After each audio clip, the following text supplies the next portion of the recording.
माननीय सभापति महोदय, मैं आपका बहुत आभारी हूँ जो आपने मुझे इस बिल पर बोलने के लिए समय दिया है।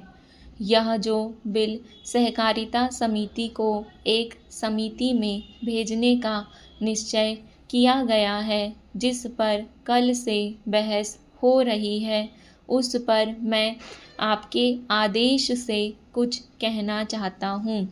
श्रीमान, इस बिल को देखा जाए तो यह समझ में आता है कि यह कोई नया बिल नहीं है, बल्कि जो सन 1912 का कानून है उसी की लाइन पर बनाया गया है और कोई नई बात नहीं रखी गई है। श्रीमान, इसमें सहकारी खेती की बात रखी गई है। अगर यह कहा जाए कि यह कोई नई बात नहीं है तो गलत नहीं होगा। जहाँ तक सहकारी खेती का संबंध है तो उसकी तरफ जनता और विशेषकर किसानों का बिल्कुल कोई झुकाव नहीं है और उनका झुकाव न होने के कारण उन्होंने उसे उस सीमा तक नहीं अपनाया जितनी सरकार को आशा थी।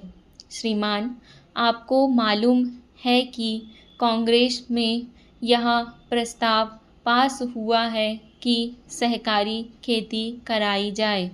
पूरे देश में इस समय इसका जोर चल रहा है और इसको लाने के लिए नामालूम इसके कितने रूप रखे गए हैं। यह कहा गया है कि इसके अंदर कोई जोर नहीं है। अभी एक माननीय सदस्य कह रहे थे कि राजनीतिक पार्टी के लोग यहाँ पर सहकारिता के संबंध में कुछ कहते हैं और बाहर किसानों से कुछ और ही कहते हैं।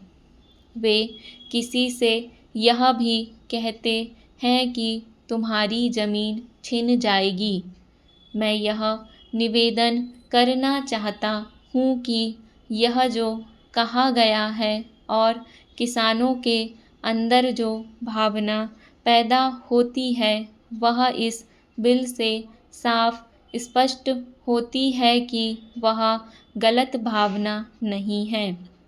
मैं यह जानता हूँ कि जब किसान पार्टी का जोर बढ़ा और किसानों की आवाज़ ऊंची हुई तो सरकार ने और हमारे नेताओं ने यह कहना शुरू कर दिया कि हम सहकारी खेती को किसानों के ऊपर लादना नहीं चाहते, बल्कि यह तो किसानों की इच्छा पर है।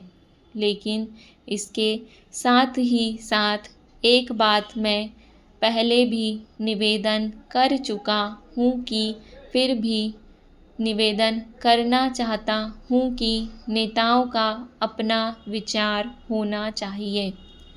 किसी सभा में जब यह कहा गया कि यह जो सहकारी खेती शुरू की गई है यह तो अंत में सामूहिक खेती की तरफ ले जाएगी। माननीय सभापति महोदय, उन्होंने साफ कह दिया कि अगर सामूहिक खेती होती है तो इसमें मुझे कोई आपत्ति नहीं है। मैं यह कहना चाहता हूँ कि इस बिल को देखने से यह साफ स्पष्ट होता है कि उस सहकारी समिति के जितने सदस्य होंगे वह अपनी अपनी ज़मीन को एक साथ कर लेंगे और अगर समिति से निकालना चाहेंगे तो एक साथ अधिक ज़मीन उसको नहीं मिल सकती है। इस बिल के संबंध में इस सदन के सरकारी दल वाले लोगों ने और विरोधी दल के लोगों ने बहुत सी बातें कही हैं, जैसा कि यह बिल है इसको अभी समिति के सामने विचार के लिए जाना है और वहाँ से विचार होने के बाद यह इस सदन के सामने फिर से विचार के लिए पेश किया जाएगा।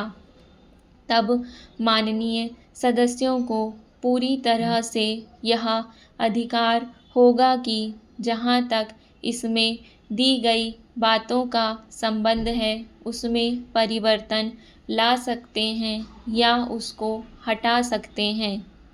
कल से जो बातें हो रही हैं वह सब नोट की गई हैं और मैंने बहुत सी बातों को सुना है। इस समिति में उन सब बातों पर विचार किया जाएगा। बहुत से माननीय सदस्यों ने इस तरह की बातें कही हैं, वह बहुत आवश्यक मालूम हुई हैं और जैसा कि मैंने कहा है उन पर विचार किया जाएगा।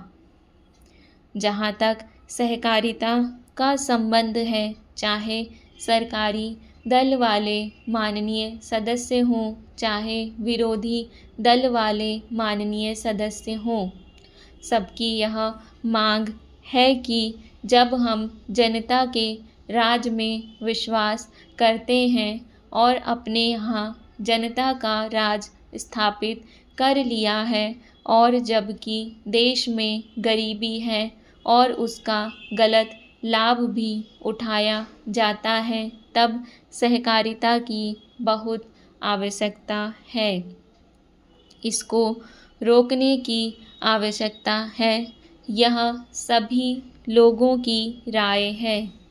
जहाँ तक इस सहकारी बिल का संबंध है, बहुत से माननीय सदस्यों ने बहुत सी बातें इसके संबंध में कही हैं।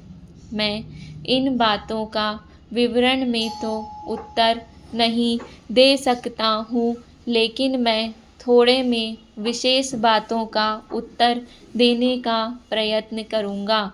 जैसा मैंने अभी कहा, जब हमने अपने यहाँ जनता का राज स्थापित किया है तो हमें अपने समाज के ढांचे को बदलना पड़ेगा। हमारे यहाँ गरीबी और अमीरी चली आती है। हमारे देश में एक गहरी खाई चली आती है और आज भी समाज में गलत लाभ उठाया जाता है। सभापति महोदय, हमारे देश में गृह मंत्रालय और गृह मंत्री का कितना महत्व है, इसका अनुमान इसी से लगाया जा सकता है कि स्वतंत्र भारत में गृह मंत्रालय का भार सरदार पटेल ने स्वयं अपने कंधों पर लिया। सरदार पटेल का साहस, उनका उत्साह और उनकी बुद्धि तीनों ही हमारे गृह मंत्रालय के लिए आदर्श का काम कर सकती है, परंतु दुर्भाग्य से सरदार के पश्चात इन तीनों बातों में कुछ कमी आती हुई दिखाई देती है। उदाहरण के लिए एक ही बात मैं कहना चाहता हूँ। 1962 में जब हमारे देश पर चीन का हमला हुआ तो 14 नवंबर 1962 को हम सब ने इसी सदन में खड़े होकर एक प्रस्ताव पास किया था, जिसके शब्द थे, भारत की भूमि जब तक हम शत्रु से स्वतंत्र नहीं करा लेते तब तक हमारा यह संघर्ष बराबर जारी रहेगा, भले ही वह कितना ही लंबा क्यों ना हो। लेकिन कुछ दिन बाद आगे चलकर हमने राष्ट्रीय एकता सप्ताह या दिवस मनाना शुरू किया तो हमने उस प्रतिज्ञा को कुछ दूसरे शब्दों में बदल दिया। उस प्रतिज्ञा के शब्द थे, मैं अपने देशवासियों के संकल्प को दोहराता हूँ कि मैं अपने देश की स्वतंत्रता तथा हूँ कि मैं अपने देश की स्वतंत्रता तथा एकता की रक्षा करूँगा, चाहे इसके लिए कितना ही कड़ा और लंबा संघर्ष क्यों ना करना पड़े।